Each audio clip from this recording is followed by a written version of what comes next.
versículo 24. Vamos a leer aquí. Juan 5, 24. Fíjense cómo dice nuestro Señor Jesucristo. Juan 5, 24. Dice la palabra de Dios: de cierto os digo, el que oye mi palabra y cree al que me envió, tiene vida eterna. No dice tendrá, dice tiene. ¿Sí? Gramaticalmente, tiempo presente. Tiene vida eterna y no vendrá a condenación, pues ha pasado de muerte a vida. El que oye mi palabra y cree al que me envió tiene vida eterna. Aquí vemos nosotros, mis hermanos, donde el núcleo de la salvación es nuestro Señor Jesucristo y su obra. El que cree, dice aquí, el que oye mi palabra y cree al que me envió, tiene vida eterna.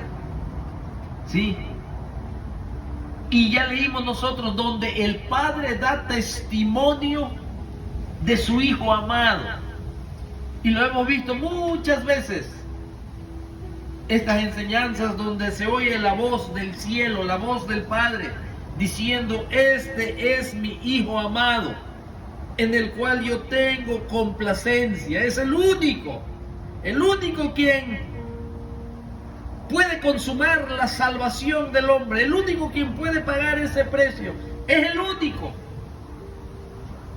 Y aquí el Padre da un testimonio acerca de Jesucristo, su Hijo. Tiene vida eterna y no vendrá a condenación. Aquí vemos dos promesas. Tiene vida eterna, uno, y no vendrá a condenación. Doble promesa en este versículo. Doble promesa. Por eso Juan 3:26 también. Mire cómo dice Juan 3:26. Dice así. Juan capítulo 3. Es más, desde el 16. Porque de tal manera amó Dios al mundo, que ha dado a su Hijo unigénito, para que todo aquel que en Él crea no se pierda. Ahí está la promesa. Y la otra promesa: mas tenga vida eterna. Mas tenga vida eterna. Doble promesa. Pasa de muerte a vida. Esto sucede una sola vez. De pasar de muerte a vida. La regeneración del espíritu muerto en sus pecados del hombre. La obra del Espíritu Santo que hace en el interior del corazón del hombre. Sucede una sola vez cuando pasa de muerte a vida. Y eso es una sola vez y para siempre. Una sola vez se nace espiritualmente. Una sola vez. Por eso es llamado el nuevo nacimiento. Si no dijera los nuevos nacimientos. No, el nuevo nacimiento. Porque ese nacimiento espiritual es único. Es una sola vez y para siempre. Una sola vez. Hay muchos versículos bíblicos que nosotros podemos contemplar, pero la certeza de la salvación, mis hermanos, ¿sí? Esa certeza de la salvación se deriva cuando tomamos en cuenta la manera como el Señor se presenta en relación a su pueblo, también importante. Cómo el Señor se presenta en relación a su pueblo. Sí. Es decir, podemos confiar de que seremos guardados hasta el final, como lo hemos visto en los versículos bíblicos. Sí. Por la forma en cómo el Señor se describe a sí mismo en las Sagradas Escrituras. Por ejemplo, nuestro gran Dios y Salvador y Redentor Él se presenta como nuestro Padre. Él se presenta como nuestra roca. Él se presenta como nuestro escudo. Esto es bien importante entender cómo se presenta nuestro Señor en relación a su pueblo. Sí, cómo Cristo se ha presentado como el buen pastor, como nuestro abogado, como nuestro sumo sacerdote. Cuando Dios se presenta como Padre en las Escrituras, Él se presenta y se ha presentado como Padre para sus hijos. Recuerda, mas a todos los que creyeron, a los que creen en su nombre, les dio potestad, les dio autoridad de ser hechos hijos de Dios, los cuales no son engendrados de carne y de sangre, sino son engendrados por Dios. Hijos de Dios. Ahí es cuando se hace nuestro Padre. No todos somos hijos de Dios. Todos somos criaturas del Señor, pero no todos somos hijos de Dios. La Biblia nos enseña que hay hijos de Dios, hijos del Creador, y también hay hijos del diablo. Así nos lo muestra la palabra del Señor. Así que si Él ya es nuestro Padre, Él ya tenemos relación con Él, nosotros ya nos perdonó, ya estamos con Él. Ahora Él se presenta como Padre en las Escrituras para sus hijos adoptivos. Ahora una pregunta muy legítima que es importante entenderlo y que podemos plantearlo muy seriamente. Vamos a preguntarnos: ¿es posible que el Dios Padre abandone y deje a sus hijos que se pierdan? Después que dio a su amado Hijo Jesucristo y no escatimó entregarlo por nuestros pecados, ¿acaso nuestro Padre, mis hermanos, nos va a abandonar como sus hijos para que nos pierdamos? El único Padre bueno que sabe dar buenas cosas a los suyos. ¿Qué dijo Mateo 7:9? Vamos a leer Mateo 7:9. Mire cómo dice aquí. Aquí se presenta como Padre. Dice la palabra de Dios: ¿qué hombre hay de vosotros que si su hijo le pide pan, le dará una piedra? O si le pide un pescado, le dará una serpiente. ¿Habrá un padre así, humanamente hablando? Pues si vosotros, siendo malos, siendo pecadores, sabéis dar buenas dádivas a vuestros hijos, ¿cuánto más vuestro Padre que está en los cielos dará buenas cosas a los que le pidan? Es por eso que nos hacemos: ¿es posible que el Dios Padre nuestro nos abandone y deje que sus hijos se pierdan? Ese único Padre bueno que sabe dar buenas cosas a los suyos. La conclusión, mis hermanos, necesaria cuando contemplamos a Dios como Padre es que Él nunca desamparará a los suyos. Por eso, la seguridad de la salvación es evidente en las Escrituras, y ya vimos muchos versículos.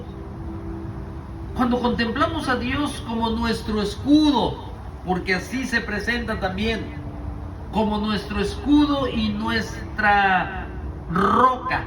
Salmos capítulo 28, versículo 7, Salmo 31, versículo 13. ¿Sí? Si Él es nuestro escudo y nuestra roca, Él es un seguro y suficiente escudo que nos guardará del mal, y es la roca de salvación la que nos podemos aferrar confiadamente. Hay muchas descripciones, mis hermanos, en las Escrituras que Dios hace de sí mismo, ¿sí? Y que son una legítima fuente de seguridad para su pueblo. Seguridad. Está lleno la Sagrada Escritura. Yo pienso que lo único que necesitamos es escudriñar las Escrituras y no prestar tanta atención a versículos aislados que presentan que nuestra salvación se puede perder. Ahora, nuestro Señor Jesucristo también se presenta como pastor. Cristo aquí se presenta como un pastor también en las Escrituras, ¿sí? En donde vemos una legítima fuente también de seguridad para su pueblo, para sus ovejas, ¿sí? Así que en realidad Él se describió como un pastor, fíjese, que da su vida por las ovejas, que da su vida por las ovejas en Juan capítulo 10 y versículo 11. Desde aquí nos planteamos otra vez la interrogante: ¿será posible que nos perdamos siendo parte del rebaño? Aquí estamos usando algo de lógica común. ¿Será posible que nuestro Señor Jesucristo, que puso su vida por las ovejas, será posible que nos vayamos a perder siendo parte de su rebaño? ¿Qué clase de pastor sería Jesucristo nuestro Señor si al fin una oveja se pierde?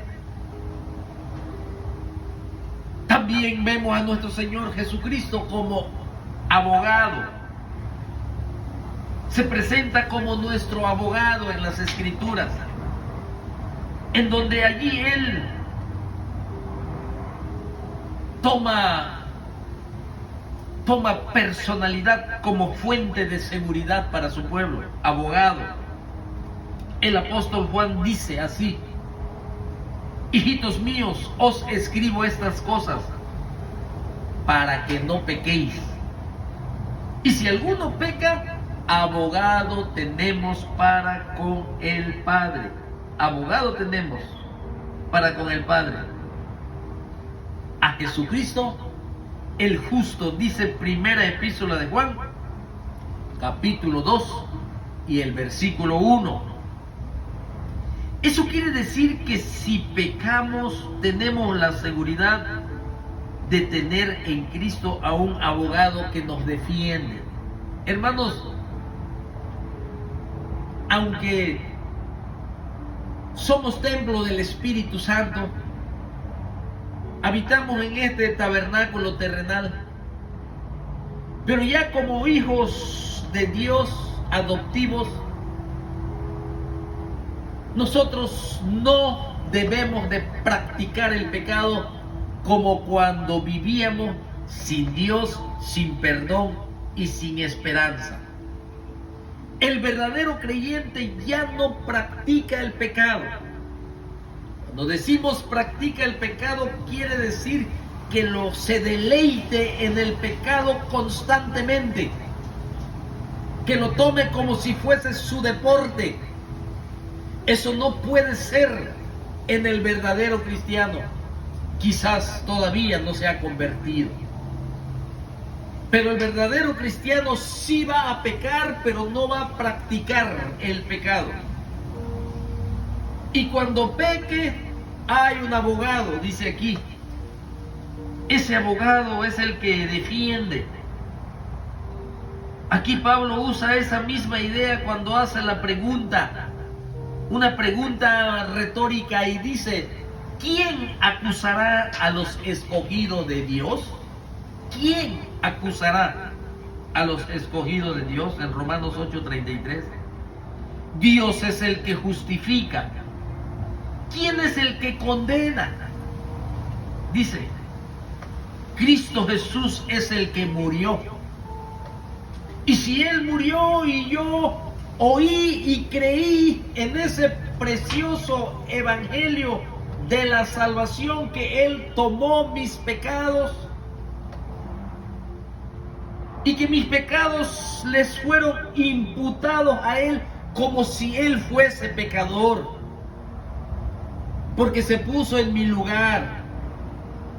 Mis pecados fueron imputados en Él y Él era el justo, el que no conoció pecado. Se ofreció como ofrenda por el pecado. Y ahí vemos nosotros la justicia de nuestro Señor Jesucristo, limpio y puro y sin mancha. Todo su ser, espíritu, alma y cuerpo, todos sus miembros, sus manos, sus brazos, todo era puro, todo era santo. Nuestro Señor Jesucristo. Él era justo, esa es la justicia de Jesucristo, poniéndose en nuestro lugar. Y cuando venimos arrepentidos de nuestros pecados y confiamos en la obra de la salvación que nuestro Señor Jesucristo lo consumó en la cruz, esa justicia de Cristo se me es imputada a mí. Y Dios Padre me ve, me declara sin culpa, porque Cristo Jesús, por medio de la fe, pedí perdón, pedí salvación, me lavé en la sangre del Cordero. Dios me regeneró en mi espíritu, me dio el nuevo nacimiento. Ahora soy hijo de Dios. Ahora tengo seguridad de salvación. Ahora, ¿quién me va a acusar? Dice Pablo. ¿Quién acusará a los escogidos de Dios? Si Dios es el que me justificó, me declaró sin culpa, entonces ¿quién me va a acusar? ¿O quién es el que me va a condenar? Si Cristo murió por mí y ahora ya le tengo, ya le conozco, Él vive en mí. Y sigue diciendo, más aún el que resucitó, el que además está a la diestra de Dios, el que también intercede por nosotros. Romanos 8, 33 y 34. Él intercede por nosotros. Ahora la pregunta, ¿qué clase de abogado sería Jesucristo? Al final, si Él no puede ayudarnos, no puede defendernos, ¿qué confianza podríamos tener en un abogado que no pueda asegurarnos su ayuda y su asistencia? ¿Qué clase de abogado sería? Pero tenemos un abogado en donde ¿quién acusará a los escogidos? ¿O quién condenará si Cristo fue el que pagó el precio? Ahora Cristo Jesús como sacerdote también. Aquí vemos en el libro de Hebreos que